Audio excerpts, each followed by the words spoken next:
پیغمبر وی منتا ودخل عمراء خبر ومنی تدخلوا جنة ربكم داخل بشي جنت رب العالمين تا استاسو درب چکم جنت دی او داغی دی نعمتون زید دی تبم اللہ بوزی دا خو ولا خبره نه ده چې الله رب العالمین موږ او تاسو په دې کمزورو جسدونو بدلونو باندې جنت ته بوزي مؤمنانو والله لازم جنت لپاره ډیره خواري پکار ده ډیره سعی پکار ده ډیر جهد پکار دی الله عز وجل موږ ته بدل لګو عبادت باندې راکړي یو د تقوا ده د الله سبحانه وتعالى اے مؤمنانو د الله رب العالمین نو ویریږي د متقین لپاره ډیر بشارتونه دي ډیر زیری دي داغه لپاره په قران کې داغه لپاره زیری دي د الله عز وجل د عون او د الله د نصرت د متقین سره الله ملګری دی الله د کومک کوي ایمان والاو ته او متقین ته د الله عز وجل په کتاب کې زیری د التکریم او د عزت دی چې الله بدوی له عزت ورکړي الله بدوی له قدر ورکړي الله په کتاب کې هغه ته زیری دی د علم او د حکمت چې الله به متقین له علم ورکړي الله به له حکمت ورکړي هغه ته زیری دی د تکفیر الذنوب د ګناهونو د رجدلو چې الله به ګناهونو ورځي متقین ته زیری دی د تعظیم الاجر الله به لوی اجرونه ورکړي متقین ته زیری دی د یسر او د سهولت په ټول امور کې به د الله یسر او سهولت نصیب کې متقی شه د الله رب العالمین نو ویریږي د متقی لپاره زیری دی په خروج او وطن د غمونو نه او د پریشانیو د دنیا نه کله چې غمونو پریشانی د دنیا دي ختم شي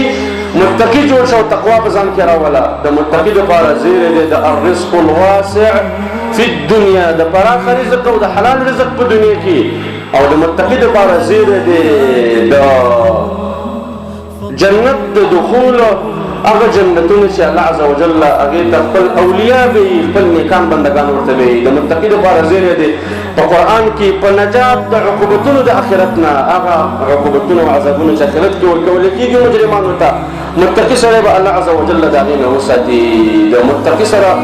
زیر او بشارت د توفیق او چې الله به د نیک اعمالو توفیق ولورکي الله رب العالمین بدل د ګناهونو نه بچ وساتي او الله به د فتنونو نه دلته بچ وساتي او محفوظ به کی څومره خشبه بشارتونه دي څومره قیمتي زیری دي الله عز وجل فرمایي ومن يتق الله يجعل له مخرجا ويرزقه من حيث لا يحتسب ويسوق چې د الله رب العالمین نو ویری دا الله به د لپاره مخرج ګوري د ټولو غمونو پریشانیو نه رزق دوله الله عز وجل ورکړي دا ځای چې د ګمان نه یو حدیث کې راغلی د اسناد فيه مقال رسول الله صلی الله علیه وسلم ملګرو ته وزلی ویلي واني لاعلم آیه یقینا ما ته یو آیت معلوم دی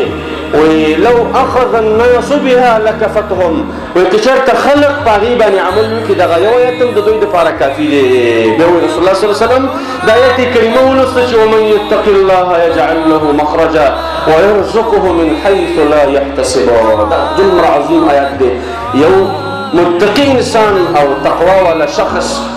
داغه ټول بل کارونه الله عز وجل رواني داغه مشکلات الله سبحانه وتعالى حل کوي داغه مرادونه الله رب العالمین تر سره کوي او هغه الله سبحانه وتعالى په دنیا کې هیڅ کله نشرمي الله عز وجل به ذلیل نکي کدا علم متقي وګرځید او کدا قاری متقي وګرځید کدا طالب العلم متقي وګرځید او کدا یو امي شخص متقي وګرځید او کدا یو زنانه په کور کې د تقوا والا وګرځید له داغه سره الله عز وجل د طرف نه دغه بشارتونه وزيري دي هغه ته الله دلول نه د نعمتونه دي او د هیوادونه دي عفوه خير وجود